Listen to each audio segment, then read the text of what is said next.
What the hell is it? We on? Yeah, we're on. Hey, no, no, no. Come on, where is it? Hey, DD Band. Hey, Mystery Flower. The heck is it? No?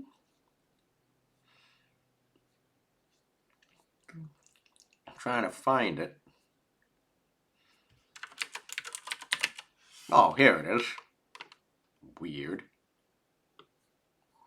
I'm gonna copy all this. Oh, man. Alright. Hello. Hey, Sam.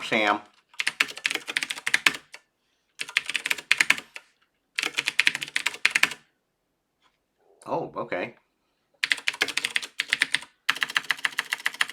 I'm gonna make the...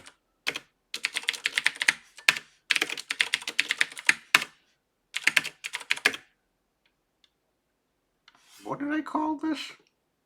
Full virus stuff. Yeah. Yeah, this looks good to me. Hey, there we go. Hey, Rose Phoenix. Alright, you know the drill. Mic check, audio check, video check. How we sound?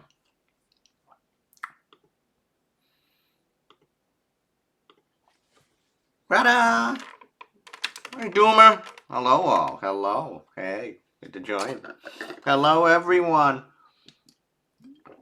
Alright. Yeah, the light is good now. It's all good now. Oh, yeah, let me tell you, getting a light during Black Friday was probably one of the best things I've ever bought. Yeah, I bought it last year. It made a big difference. Some things actually are worth it sometimes to buy on Black Friday or whatever deal. All right, hello everyone. Welcome. We were here last week, right? Yeah, we were here last week. You know, I'm losing track of time. Yeah, losing track of time, but yeah, we're good. The usual spiel. Hello, everyone. I'm Ming Chow, Associate Teaching Professor at Tufts. And today, all road, everything leads to today. And this topic, better known as malware. Yes, malware. Yes, we're going to see some real malware today. Real malware. So, we are going to see at least 1, 2, 3 samples of malware. 2 of them are real. Yeah, so, Kyra, yeah, CD malware. I have a collection of malware. Real malware. On my home server. Yes. I have a, yes, I kid you not, Kyra. I have a collection of malware. I used to have a bigger collection, then I didn't care, and I'm starting to regrow my collection again. Yep. So I'll talk more about that a little later, namely where to get malware samples. They're all over the place now. This isn't 2005 and 2006. No, this is real malware. All these folders, I'm going to clear the screen. All these, yeah, this is real malware. Everything that you see here, except for full virus, which we're going to see a little bit later, this is all real malware, everything else. Now, DDBN, what keyboard did I use? Hold on. The keyboard I use, if you're curious, I know this is a little off track, it's called a Code keyboard. It's a mechanical keyboard. I bought one of these. CodeKeyboards.com. It's mechanical, and I want a mechanical, and I bought this in 2015, and hasn't changed. It's almost 10 years now. But I was just so sick and tired of the neoprene keyboards that Apple was putting out because I was breaking them like once a year. So mechanical keyboard almost lasts a lifetime, or should last a lifetime. Okay, malware. What is malware? Malware is a combination of 2 words: malicious software. malicious software. Okay? Still a big problem today. Now, I guess we'll play this game again, and I know I played this game before. Name one thing that you've learned so far. Just mention one thing, not two, not three, just one thing what you've learned in this class already. I need only one thing. Just say only one thing. One thing that you've learned so far. All road leads to malware. Don't trust. Oh boy. Yeah, and yeah, don't trust any user input. Yeah, that leads to. Unfortunately, there was a Google from the threat analysis team. One of the email products. There was a serious reflected cross-site scripting. People took it. User not be don't trust the antivirus software. Yeah, I did mention that in class, and we'll actually learn a little bit later. It's funny that you had to bring that up, Mystery Flower, because one of the things that one of the big takeaways, as you'll see later, is why doesn't antivirus work these days? It worked to a large degree in the early 2000s, but now it's not effective at all. Actually, becoming a liability. Hey, Pookie. All right. What's one thing that you've learned so far in this course? Name one thing. Before I actually flip over, I'm not going to show. You know what? I'm actually going to do something different. I'm not going to. There's no point for me to show any slides. What else? What else have you learned? One thing that you've learned in this course. Before I go over to a friend, we give a shout out to a friend of ours. Yeah. Anything? TCP hit? Oh yeah. Mm-hmm. A handshake. What else? What did we do last week? Alright, I'm not going to waste any more of your time. I want to introduce you to a friend, Malware Unicorn. Malware Unicorn is a luminary in the security field. She has a real name. Malware Unicorn, and there's a real reason why I want to introduce you all to her. Malware Unicorn, she actually goes by Malware Unicorn on Twitter. I don't think she's on that much like me anymore. Eh? Yeah, she's on the Morse team at Microsoft now. There was a great article about her.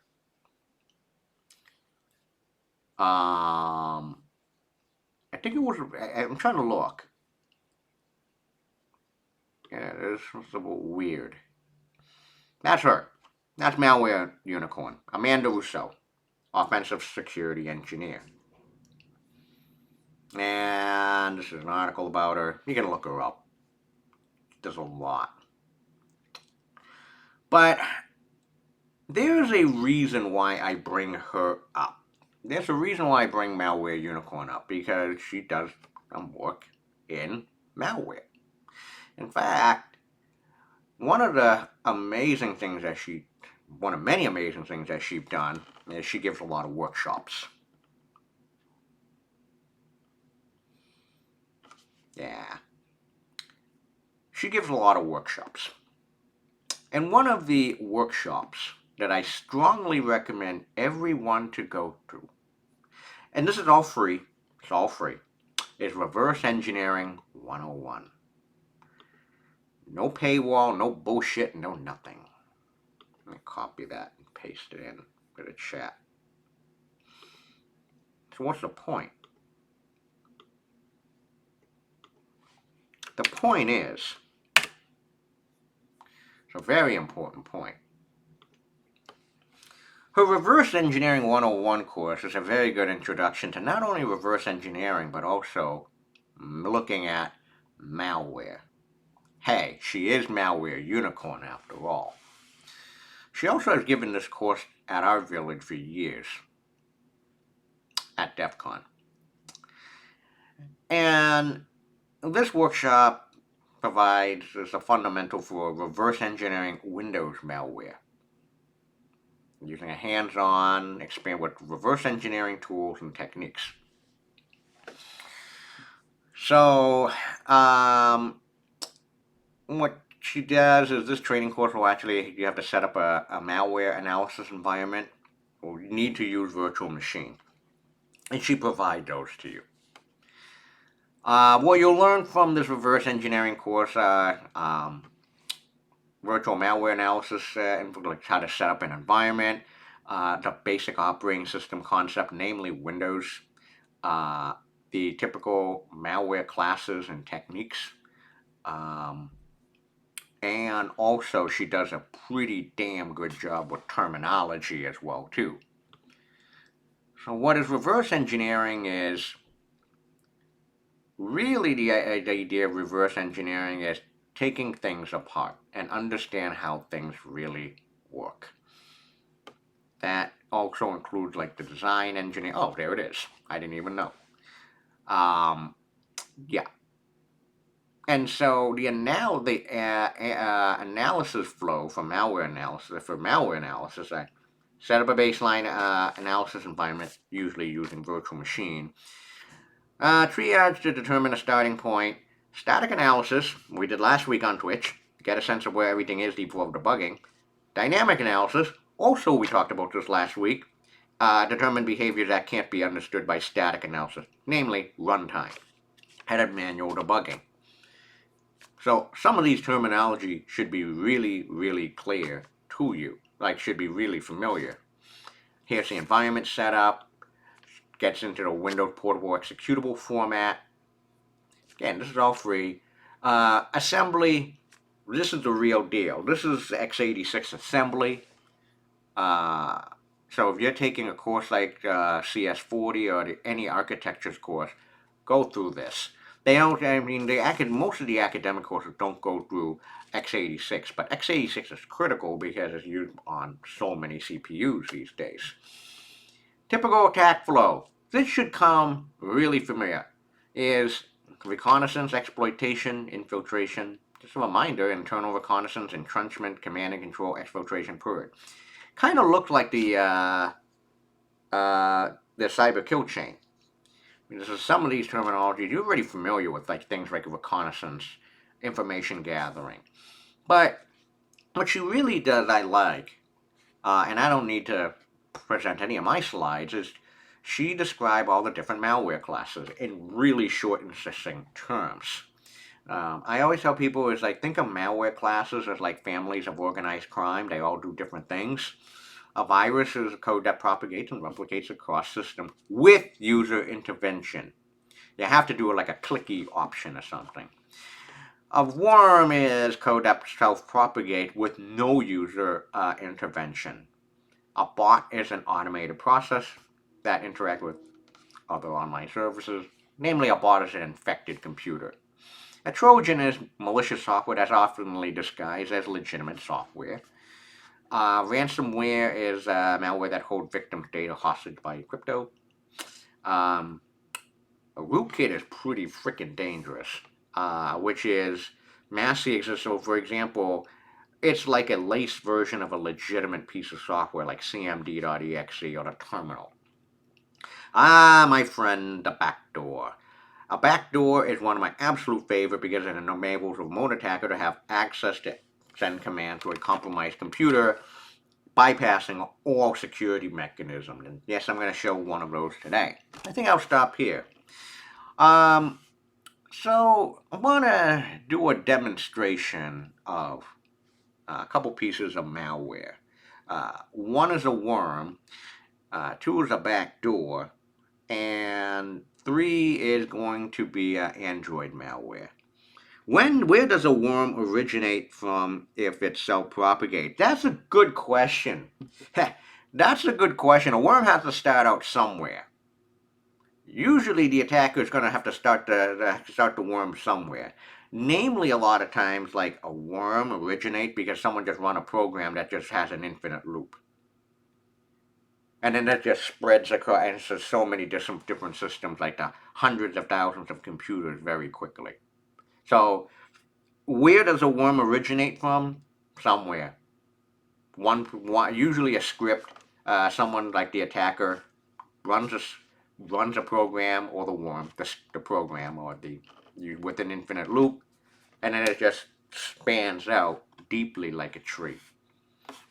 Yeah.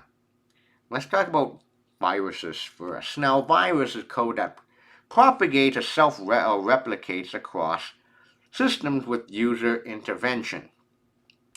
The idea of a virus is no different than a biological virus. So if you know, well, let's not mention about that virus that starts with the letter C because we know about it. So much about it. We don't want to talk about it. But let's say the flu or the cold. How you spread the flu or the cold? Well, those are two viruses. You usually have to like touch, sneeze, cough in front of someone. Yeah, someone starts the worm on a victim computer and then it spreads. Yeah. And again, in Pookie, where you said is the victim doesn't have to do sometimes a lot of actually the victim doesn't have to do anything. Okay, so it's no different. A biological virus is no different than a computer virus is no different than a biological virus. It works the same idea. And what I am going to show now is a innocuous, harmless example of a virus, and it's called the flu virus. This virus was not written by me. It was written by Professor Avi Koch at Purdue in 2006, and it still works. And the flu virus was written in Perl.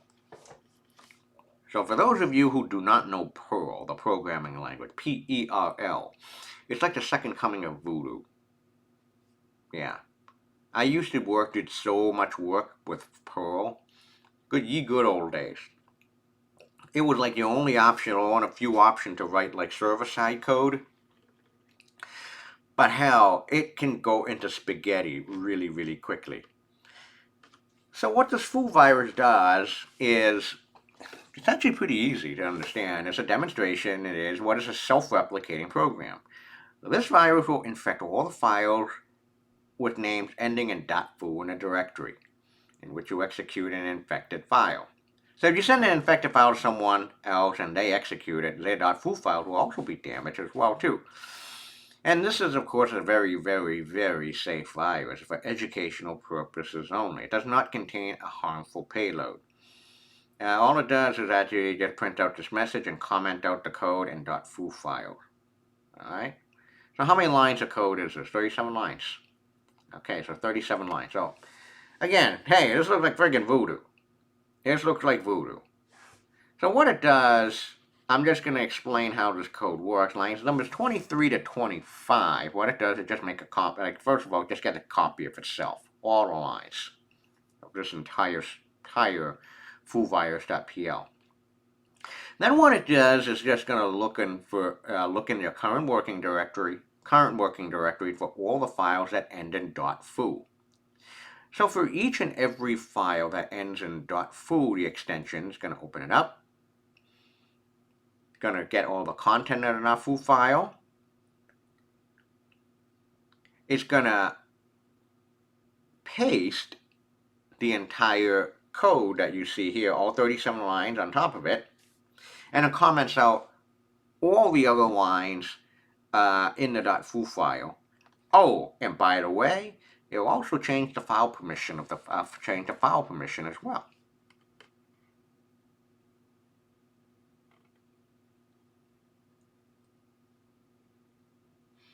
Yeah.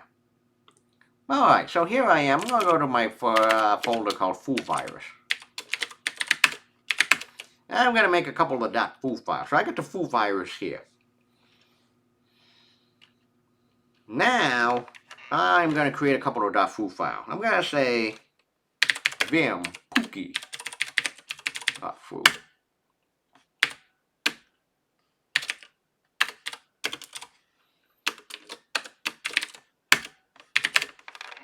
I got pookie.foo. I got mystery flower. Oh, actually, no, ddband.foo.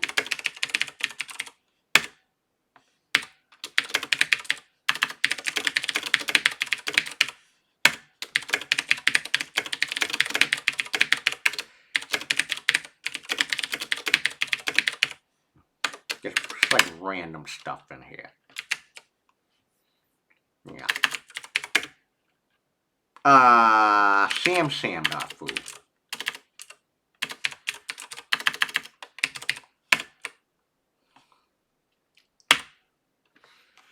There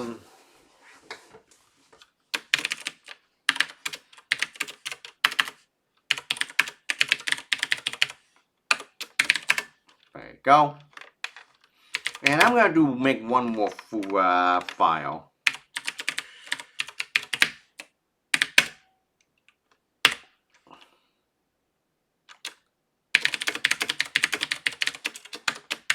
Alright.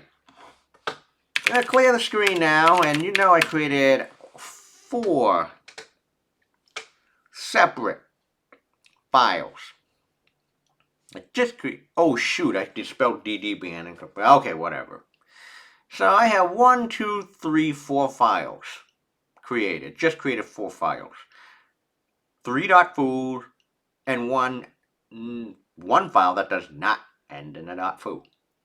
Now I want everyone to take a visual snapshot of this. I just did an ls-l. Take a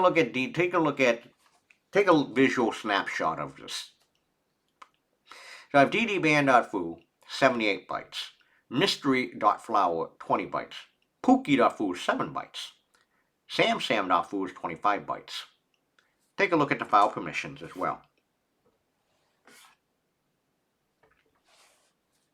Take a look at the file permissions. Not bad. Okay.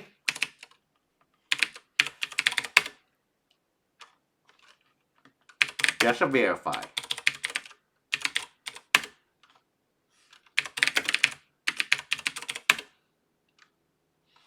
So these are .foo files.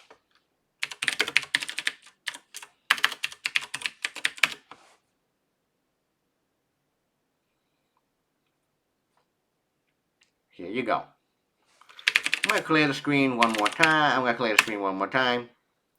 Now take a look at the visual snapshot. What I'm going to do now is I'm actually going to execute and run the .foo file. The foo virus. How you run the foo virus is /foovirus.pl. And if all goes well, there should be no errors. Duh.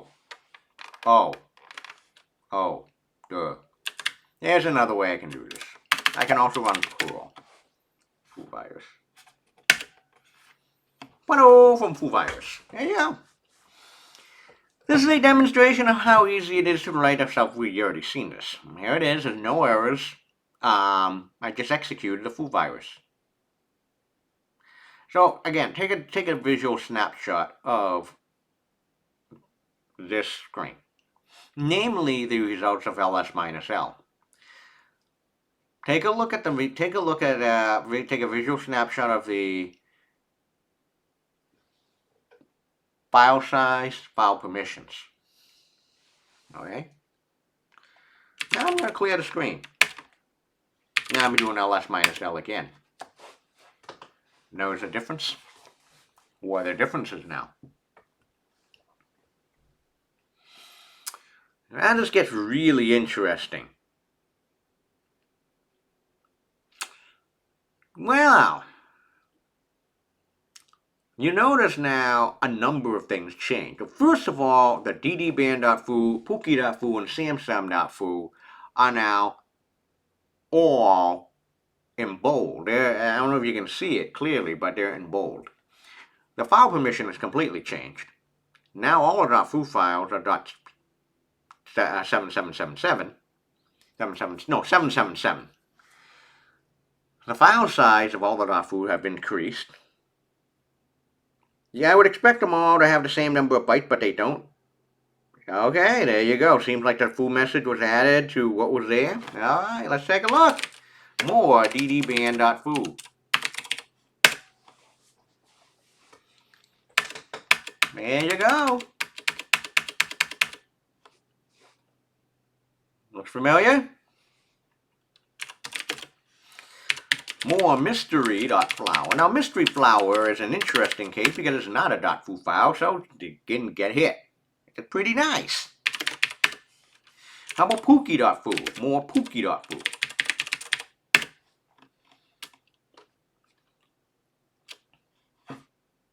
Hi-ho. Now, more samsam.foo. Now you can see the piggybacking happen right here. The spread and the piggybacking. Base64 is not encryption. Alright.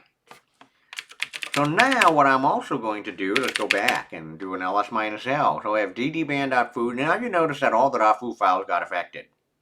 Infected, as a matter of fact. All the .foo files got infected. Well, I'm not done yet. Now what happens if I do Kaira? Or Kaira. Core v7.foo.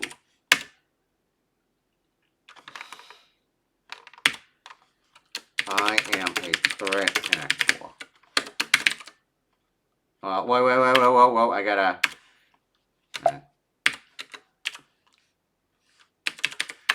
Chris. There you go. I don't know. Them... Who else is here? Rose Phoenix. Yeah. Rose Phoenix stuff.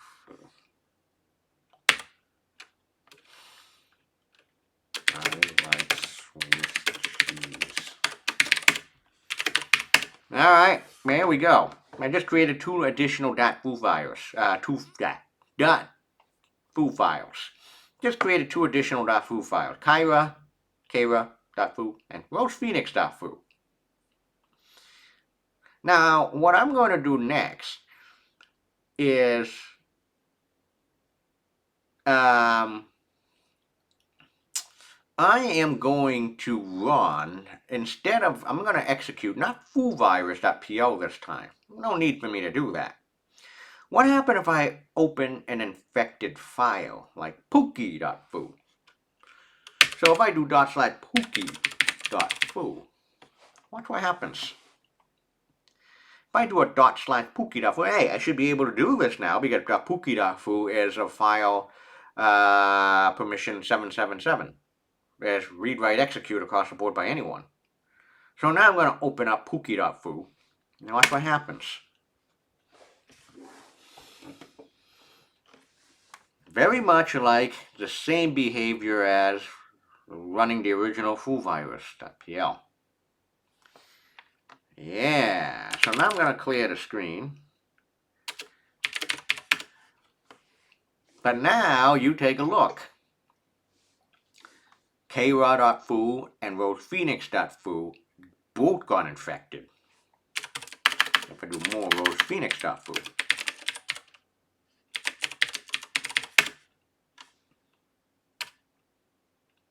Yep. There you go. And more Kaira.foo. I'm not going to talk about that. Okay, there you go. Now they're all viruses. But it gets better. It gets better. It gets better. One more fine point. One more very fine point.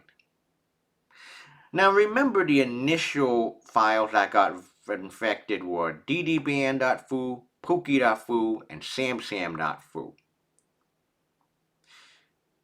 What about the files that were originally infected? Do they get infected again? And the answer, as you will see, is going to be no. And this makes sense. This is totally in line. And this is totally in line with how a biological virus works. So if you, let's say for God's sake, if you actually currently have the flu or the cold, you currently do. You can't get the flu or the cold while you're already sick. Okay? And this would work for any file extension? No. The answer is no. This actually would not work for any file extension. This will not work for any file extension. It will only work for files with the extension .foo. And this is exactly the reason why you have mystery.flower here. So mystery.flower is a file that does not end in .foo. And so mystery.flower is the only file here that did not get infected. Yeah. Right now, the answer to your good question is this will not work for any file extension. This only can work for files that end in .foo. And where is that? Here's the actual virus. Boom, it's right there. Right there is where this is explicitly look for files ending in .foo. I could rewrite this malware, rename, like I can just edit line 26 instead of .foo to be like something else, like .doc, but that, I'm not sure if that would really work, but hey, yeah, here you go. Now I could, if I want, for example, to make this a bar virus, yeah, I can probably do that, or a .txt virus. You can just rename everything, just do a search and replace of .foo to .txt. I could do that. You want to do that? Hold on. Yeah, the answer is, let's give it a try. Vim foovirus.pl. Actually, you know what I'm going to do? Hold on. Alright. Oh, no, I got your question.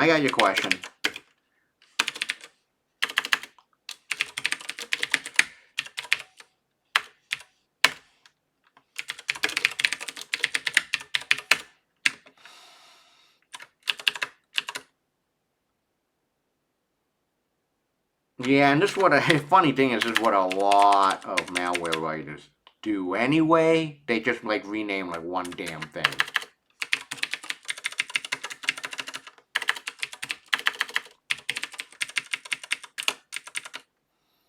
I think I'm doing. Alright. So Perl flowervirus.pl. So I'm the sloppy malware writer here. Yeah, and there you go. More mystery.flower, and there you go. Yep. So the answer to your question is, yeah, you can just rename. Do a search and replace it from .foo to .flower. But yeah, you can do that. But it's funny that you actually alluded to a question here. You alluded to an important question. I guess we'll do that next. All right.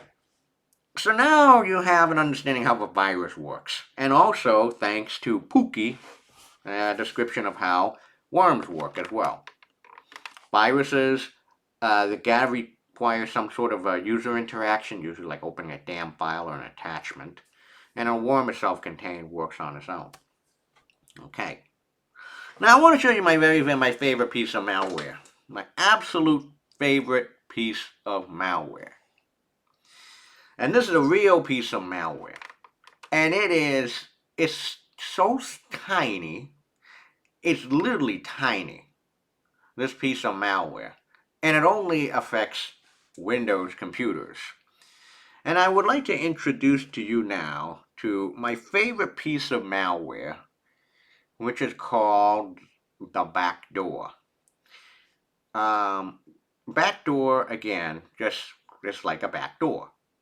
Imagine you have a house and you have a back door and you leave it unlocked. Hey, anyone can get into the house. And a backdoor is a backdoor in a malware sense works exactly like that, bypassing all security mechanisms on a computer. Cryptography, password, everything, forget it. Oh, Rose Phoenix are good. Yes. Does it only affect files in it? Yes, absolutely. And that is where this line comes into play, the glob. What glob is, grab all the files with a certain file extension in the current working directory. Yes. Rose Phoenix, yes, yes, yes, yes, yes, in the current working directory. Anyway, backdoor. So, my favorite piece of malware is really old. And my favorite piece of malware is very, very old. It's been around for a long time. It is so small and it is so tiny. And it works like a charm. And I want to introduce you to my favorite piece of malware. That is a backdoor. And it is called Teeny. T-I-N-I. Yes, T-I-N-I. The Teeny malware. Yes, yes, yes, yes, yes, yes. Teeny malware. T-I-N-I. Now, Teeny used to be publicly available. Unfortunately, the website is now off. I think they got bought out or sold or something.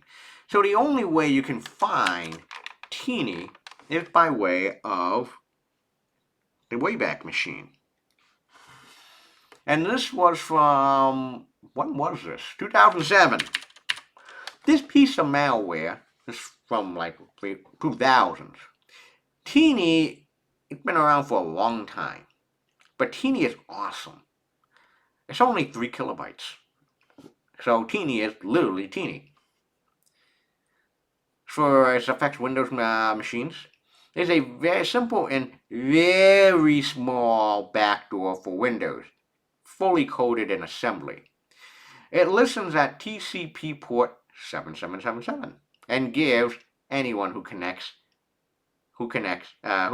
a remote command prompt.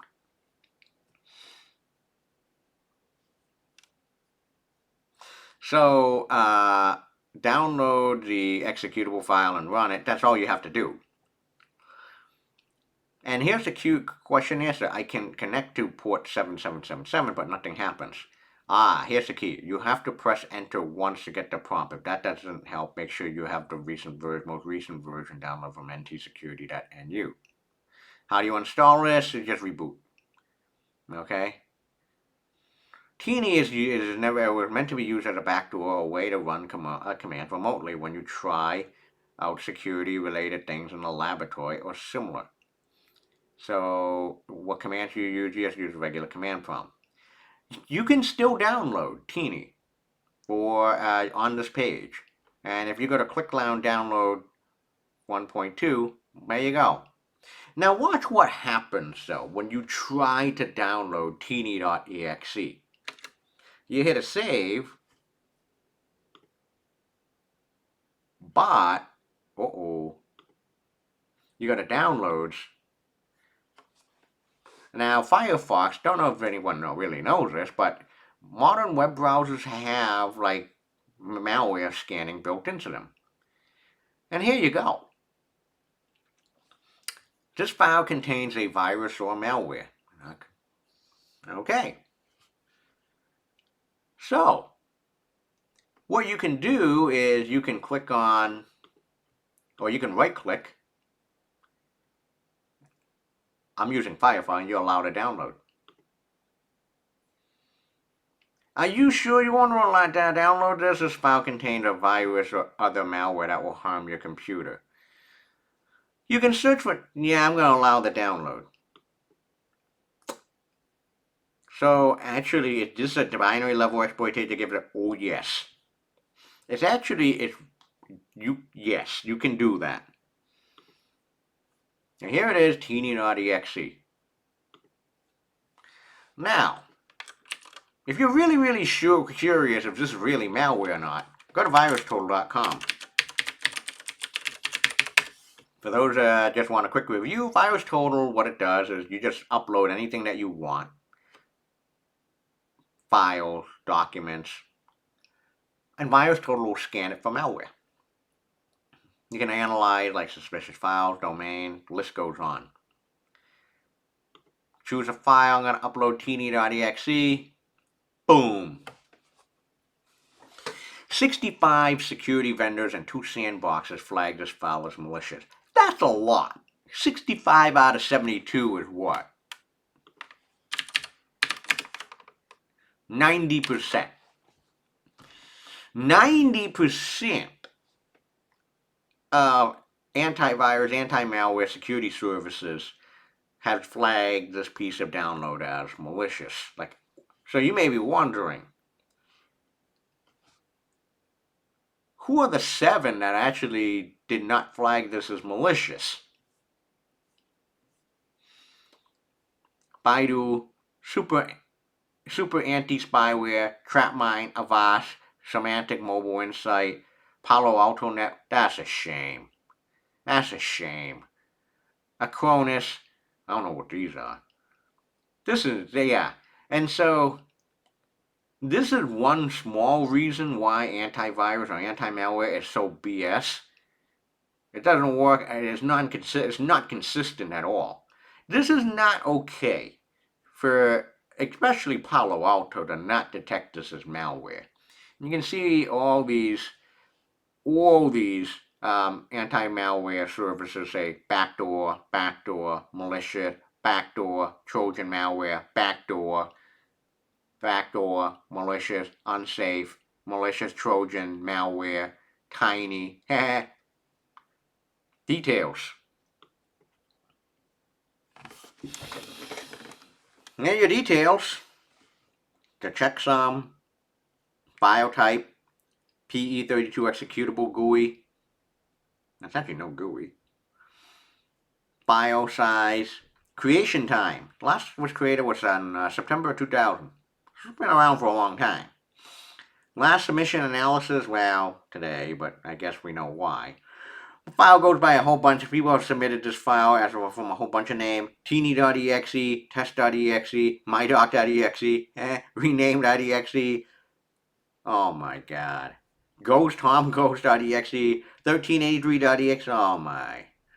Teeny.bin, systemupdate.exe. That's come on, this is just sloppy. Crazymonk.exe. Copy of NCSA. Alright. God, there's so many numbers here. It's pretty cool. Oh god, why is okay. Alright. Hold on. It says it's a Windows.exe binary. Yes, that is correct. Why is Win32 more vulnerable to attack compared to Win64? Let me give you 2 answers. The answer number 1 is, first of all, it's Windows. Remember that Windows still command a significant majority of the world's PC computing, like over 60%. At one time it was, at that time, like in the 90s, 2000, we're looking at 90% of the world computers were all Windows. Now let's get that straight. Like, the bigger the fish you are, the bigger the target you are. And that has been Microsoft Windows for all these years, even still up to this day. Let's get that out of the way. That's an important point that you've got to know. If you're going to be attacking computers, you want the biggest fish in the fry. You want to attack like the computer systems that everyone uses.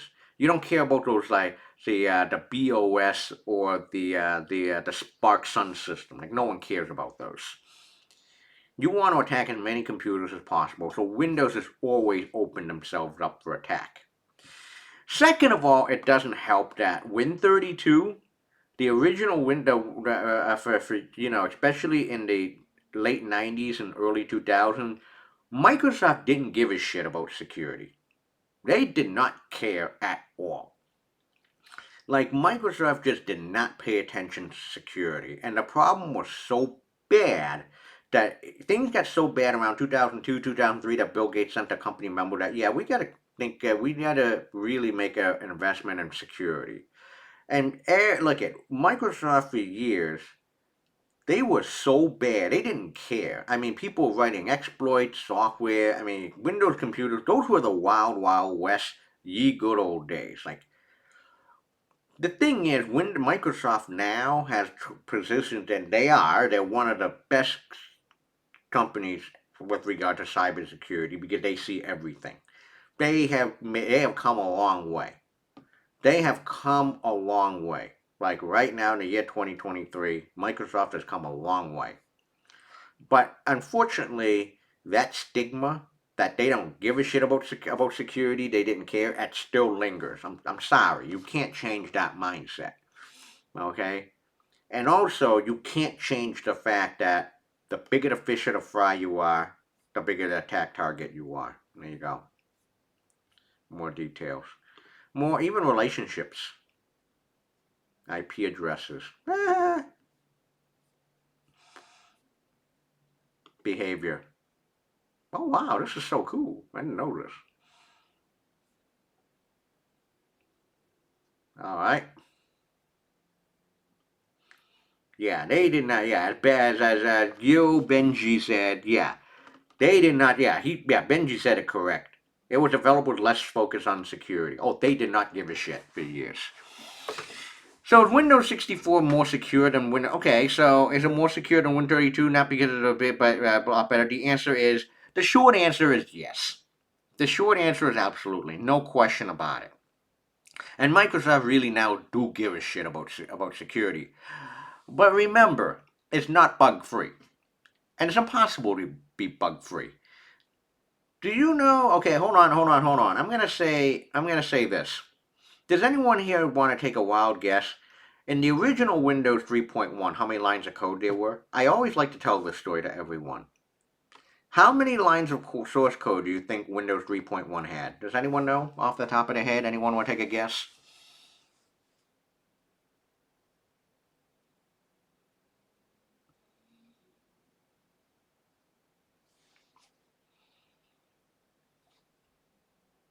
Take a guess. How many lines of code were there?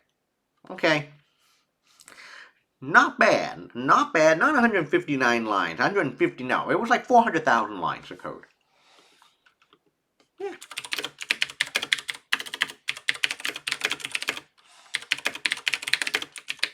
Yeah, probably like 500,000 lines.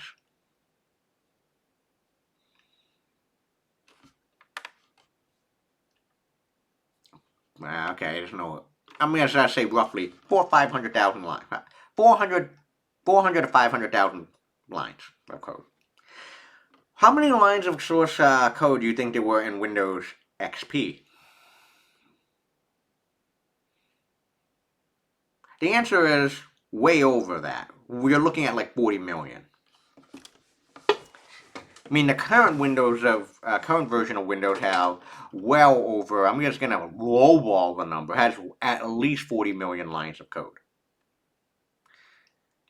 And again, if you have that many lines of code, you're gonna have more bugs. It's just a law. There. So that's a huge difference from 4 to 500,000 versus 40 million. And the more lines of code, the more bugs you're gonna have, the more vulnerabilities. You're not gonna find them all. All right. What am I doing? Oh yes. So I just showed you Teeny. Well, let's see how it works. So I'm gonna open up my favorite media player, VLC. And now I am going to go and, open up the video. Here you go. And I created, oh shit. And I created this during, I think, the pandemic days. I'm gonna shrink this. That's how backdoor works. Yeah. Actually, no. I can use a full screen. I'm a little worried about, my head. Alright, so my virtual environment I have, or I had, so I have a virtual machine at 192.168.1.12, and here's my Mac. Okay, so I'm going to run Windows on top of my Mac, and I'm using VMware. No. Actually, hold on. 192.168.1.12 is my server. And I have a whole bunch of virtual machines. I have a development virtual machine. I have Kali Linux, Metasploit, PF. I also have 2 Windows machines. Windows 10 and Windows 7. I like Windows 7 a lot. I'm going to run that.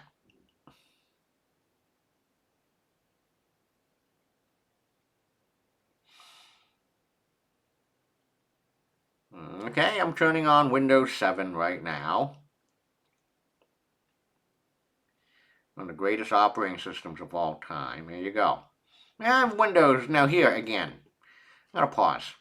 I have Windows virtual machine running, and I have my Mac.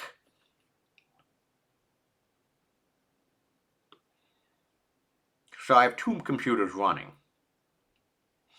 So I'm going to go to Windows, and I'm going to open up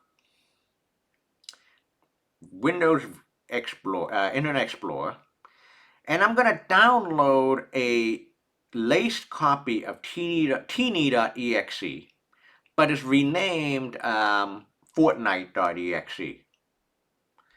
So I'm going to go 34.74.110.173. And I'm going to download Fortnite.zip. Save it. I'm going to save it to my desktop. This is Fortnite.zip file. And it was really quick to download that. Don't worry, that IP address no longer exists. Alright, so I'm going to actually quit out of Windows Explorer, Internet Explorer now. God rest his soul. Close all the tabs. But now I'm going to open up the zip file. I'm going to extract all. And now I do an extract all, and I extract all. And here it is, Fortnite.exe. It's 3 kilobytes. It's teeny, but renamed Fortnite. Because Fortnite was like the thing back then. I never got into it. I never understood it. I think it's a horrible game. Now what happens is this. The next thing I want to show you is what's the IP address of this Windows computer. This virtual Windows VM. So I got a cmd.exe and I just type ipconfig. Now here is the IP address of this Windows virtual machine. It's 192.168.1.205. That is 192.168.1.205. That's the IP address of the Windows machine. So now I'm just going to double click and open up Fortnite. Teeny.exe. And that's it. Hey, there's no Fortnite game. What the fuck? Wink, wink. So now what I'm going to do in my Mac is I'm just going to run a simple netcat scan. Not netcat scan. I'm just going to run netcat 192.168.1.205 7777. Hit the enter key. That's it. So now, folks, you may know that I am a fan of using port 7777 throughout this whole course. You've seen port 7777 used so often in this whole security class. Now you know why. So watch what happens. So now I'm back, and okay, I hit the enter key once, nothing happened. But, ooh, I hit the enter key again, and I got, yes, there you go. So I got a command prompt. Yeah, that looks Windows-ish. So now on my Mac, I have complete control over that Windows virtual machine. Now watch what happens. So I do my do. Just to make sure that I'm actually going to run calc.exe on the Mac. I got fired up the damn calculator. Now I'm going to go to my desktop and I'm just going to leave a file there as well. And watch what happens. The file's going to get created, and I'm going to create this file called dummy.txt. And watch what happens on the desktop, and hell, there's going to be a file that's going to be created at a dummy.txt. There you go. So that's the power of a backdoor. This was a 3-minute video. Now, backdoor is wonderful because, hey, you don't need to you can just bypass any security mechanism in the world that you want. It's wonderful. Oh yeah, it's definitely not Fortnite. But if you have a Windows computer, and you want to play around with teeny.exe, you still can. Just go to that archive.org link that I just showed you. You can download a copy. However, just be warned that if you're on Windows, it's automatically going to flag it as malware, just like that. Like Windows Defender will catch it as malware. No ifs, buts, and thens about it. It sure as hell will.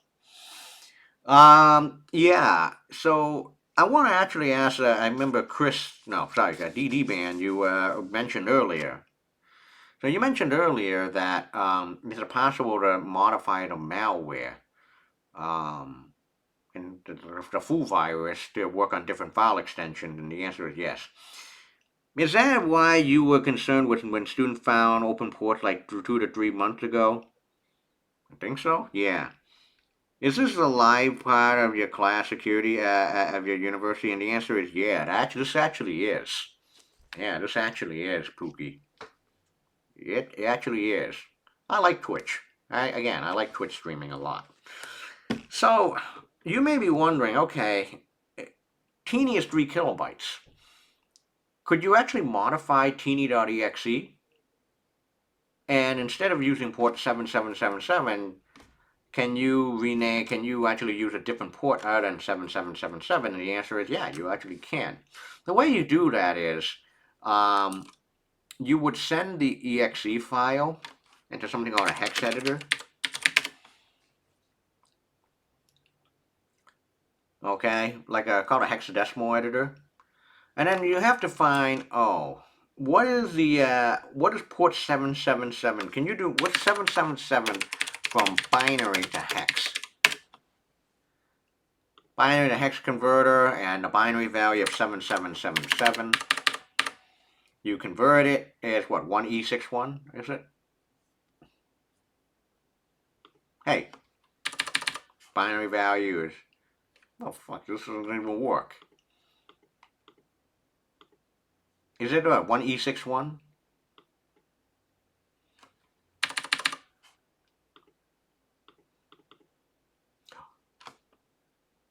Hello? Oh, this has no JavaScript. Hold on. Yeah, from decimal to hex. 7777 convert is, wow. I think Google can do it. I'm just trying to be sane. Dec to hex. Decimal to hex. It should be 1E61.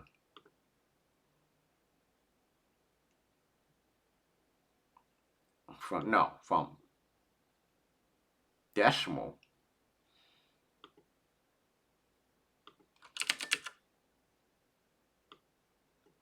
Should be 1E61.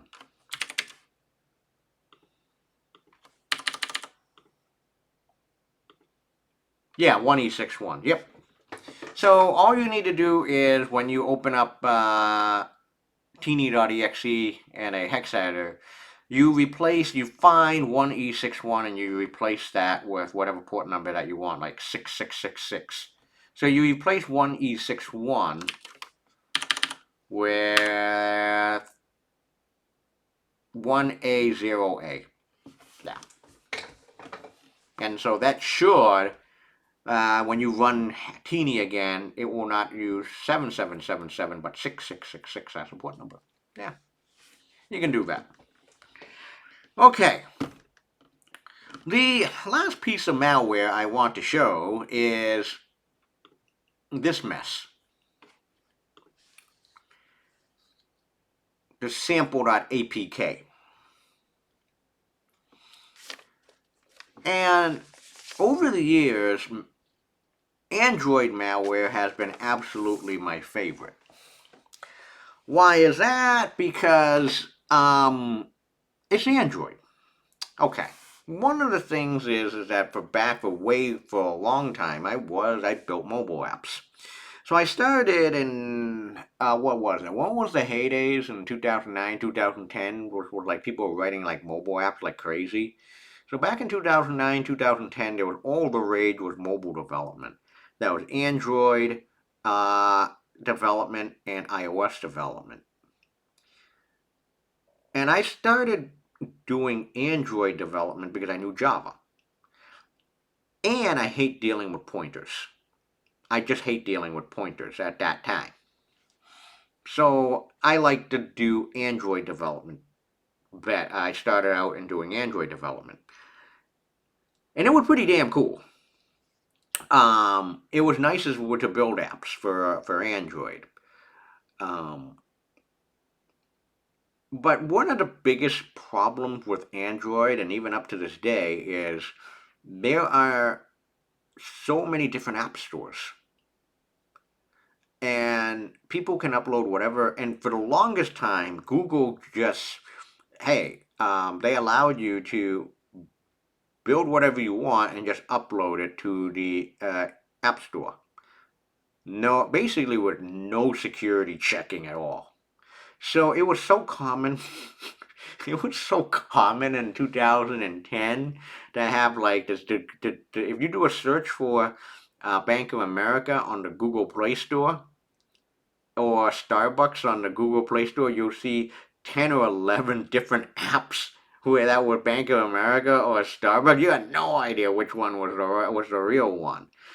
People were just committing copyright fraud all the time. It was wonderful.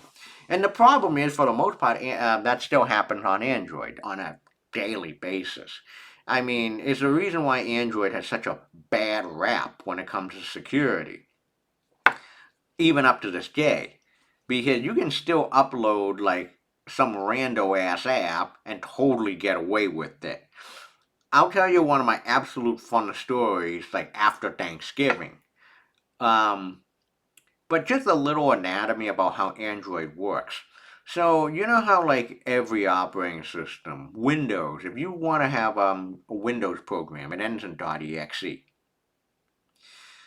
So that's like the Windows, like exe is the Windows executor, like teeny.exe. I don't need this anymore. For iOS is IPA, not the alcohol, not the beer, but IPA. Android apps, the binary of an Android app have an extension .apk. So if you're downloading Instagram or Snapchat, they're all APK files. An APK file, it really what it is a compressed file. It really think of like a jar file or a zip file. It's just a compressed file with like the pictures and stuff, like all the assets, strings, you name it, that are necessary for the app. So again, APK is a binary for Android. Who has Android here? Anyone here use Android?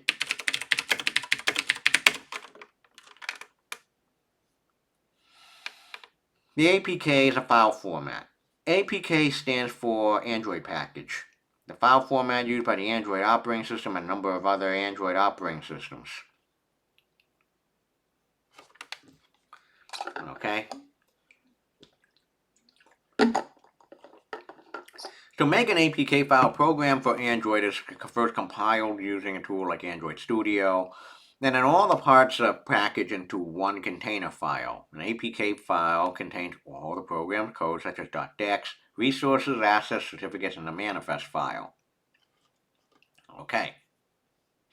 So, I think modern Windows can actually execute and run APK file. I think that's possible in Windows 11 now. I'm not 100% sure. Now, you don't want to install this. So, you could install this on your Android device, but you don't want to. Like I'm telling you, this is real malware. The sample.apk that I got here is real malware. What the fuck is it though? What the hell is it though? We're gonna find out. I mean, on Android it's lovely. All you need is a USB cable from your computer to your phone, and then you just basically just send the APK file to your phone, and then you can just install it from there. It's really nice. I think it's like Android debugger, the ADB tool. I haven't done Android for years. I don't want to do it again. It was happy memories, but yeah, I mean, you can't do that with iOS. You can't just as simple as take a phone cord, like take a cable, hook up your laptop to your iPhone device and just dump an app. You can't do that. Which has its cons, but very big pros. So here it is, this sample.apk file I have on my desktop.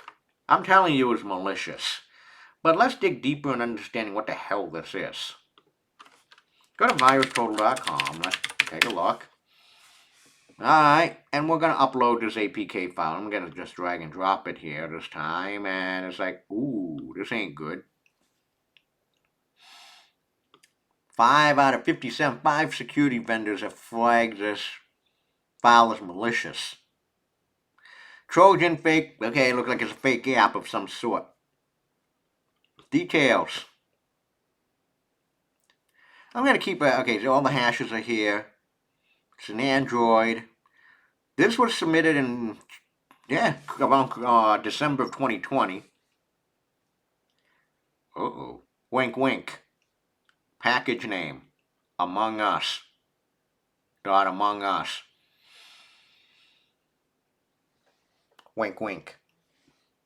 I think this is a dead giveaway right here, what this app really is. Here are your permissions. Here are your activities. The file permission, these are file permissions. This is all the permissions that the app has. Internet, Bluetooth, receive boot, course location, Wi-Fi state. Here's some activities. Services, providers. Interesting strings and URLs. Wink, wink. What? Wait. Contain files by 281 PNGs. Alright. Damn cool to me. Relations. IP addresses. Behavior.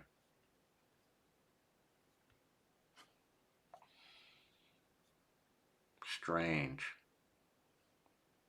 Okay, yeah, that's, well, okay. But you know what, I'm going to go back to the details, and I'm just going to do a search for this SHA-256 string. This is the way Google can be your friend, folks.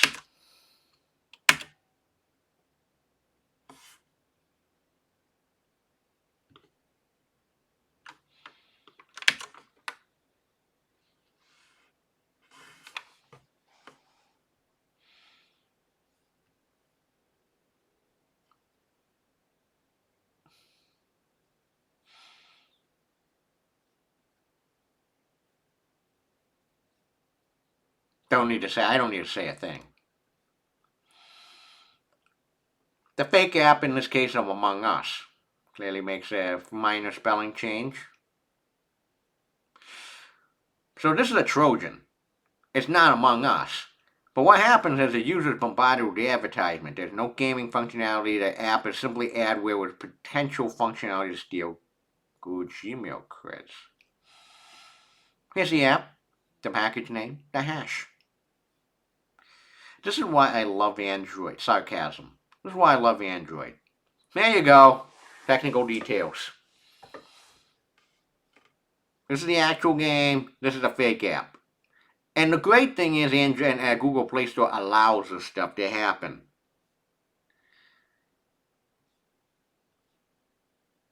Oh my god.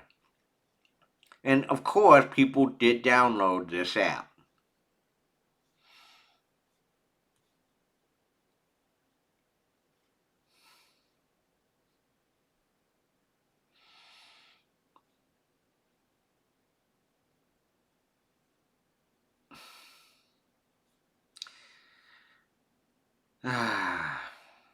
SAP also sends stuff about the user's devices such as SDK. Ads. Now you may be wondering, how in the world this article actually has recreated all the source code. You don't need to get that far. But I'll show you next what you do. Oh my god. Okay. So now wait a minute.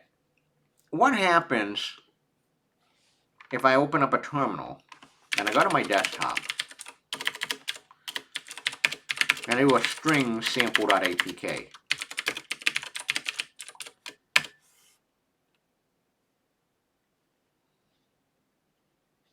Hmm. Hmm. Can I actually do an unzip sample.apk? You bet. Yes. But that's it. You get the Android manifest file, you get the resources, you get the RES folder, but you don't get the source code though. So I'm going to clear the screen. I'm going to do a more Android manifest.xml. Oh no, this is not good. Wait, this is an XML file. Why is it binary? This is useless to me. Okay. Well, folks, the reason why I brought this up is this is not the way you do it. Let's start from scratch again. The tool that you really want to just don't do, yeah, while you can do an unzip, what you really want to use is a tool called APK tool. APK tool is a reverse engineer. What it does is just it's a tool for reverse engineering Android APK files. Instead, it will actually reconstruct the entire Android manifest file as an XML file. It will actually decompile, disassemble. You can actually disassemble resources in nearly original form. And it will actually break down, rebuild all the source code into something called intermediary code, almost like assembly, called Smalley. Then you can use another program to take those files and bring it back to original Java code. APK tool is free, and it also requires Java as well too. So on my Mac, if I'm on homebrew, I can do APK, I can do brew install APK tool. But you also have to make sure you install Java as well too. So brew list, which Java did I install? Oh, I think I use OpenJDK.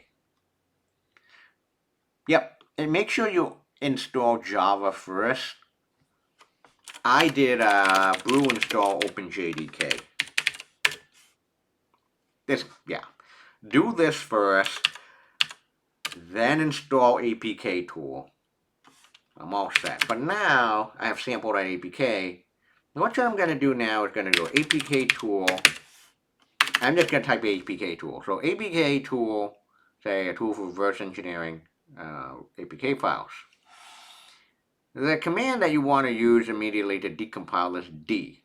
What's the D flag here?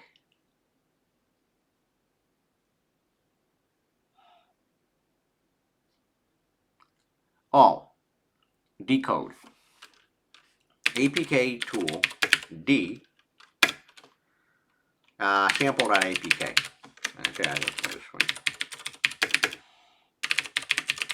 Watch what happens. Alright, that's it.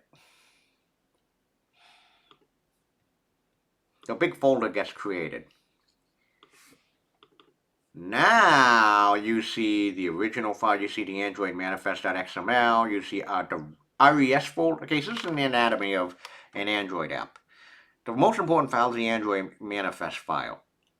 Shows like what are the entry classes, main routines, you name it, what file permissions is possible. So if I got a sample and I do more Android manifest.xml, now it's readable. Yeah, here you go. Class name, all the file permissions. And of course, now you know a little bit how Android, if you ever use Google Play Store, when you download an app, it says these are the app that permission need. Taken from this list. Right here. User permission, activities, and entry classes. Oh yeah, here you go. Sometimes things can look real fishy right off the bat.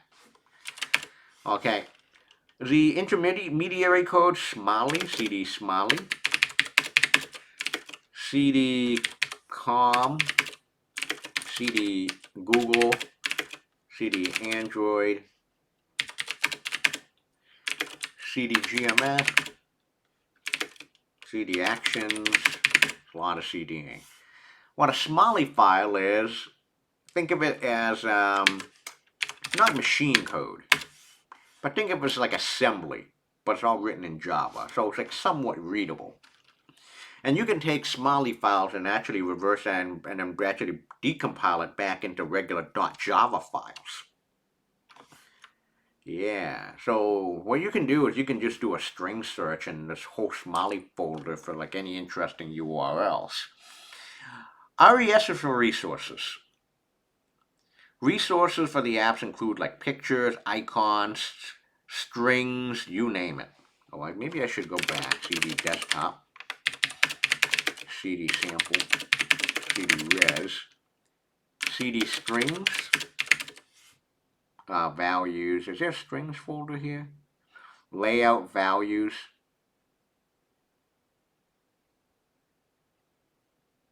CD values. Here it is. Strings.xml. And these are all the strings for the app. You know, hard coding things is never a good thing, you know. Look at that. All the different strings required for the app. But of course, my absolute favorite is the RES, the drawable folder. The drawable folder contains all kind of icons and stuff. Well, all the icons, pretty pictures. Yeah, this is fake. This is sus. Yeah, this is all sus. Yeah, there you go. A lot of time, the smoking gun is found in RES. If the app code was obfuscated, would the strings look okay, or would they be unreadable? I think if that's the case, if the app code was obfuscated, I don't remember. I think the strings here look okay? I think the strings would look okay. I have not seen, if any, obfuscated Java like Android stuff before. And so with that, this is malware. And why antivirus is BS? Because anyone want to take a guess how how antivirus has worked for years? Actually, I kind of did it like harmlessly. How antivirus has worked for years is something that you use all know for years, for a while, which is checksums, signatures, hashes. Yep. So it just does a hash matching or pattern matching. That's all it does for years. But the problem with modern malware is they change shape and form all the time. And so that idea is completely useless. Antivirus is really still useful, like for files, for things like teeny.exe that have like certain like file types and certain signatures. But for modern malware, like ransomware stuff, useless. Yeah. So as you saw earlier, you just built like I just did a Google search for the SHA-256 checksum of sample.apk, and I found, oh yeah, it's malware. It's fake Among Us. And that's what antivirus has worked. That's how it worked for years. But now we moved into an age where malware is they change shape and form all the time. That is hard to catch. And so that's that. That's malware. So we're not meeting next week because of Thanksgiving. Have a wonderful Thanksgiving all. And then after that, the week after Thanksgiving, I will finally show how to recover files that were removed by way of RM. Have a wonderful week off, everyone. Yeah, it was fun. Shit, I had to use the entire time today. Look at that. Look at that. Ink dropping. Thanks all. Yeah. Have a great week and break.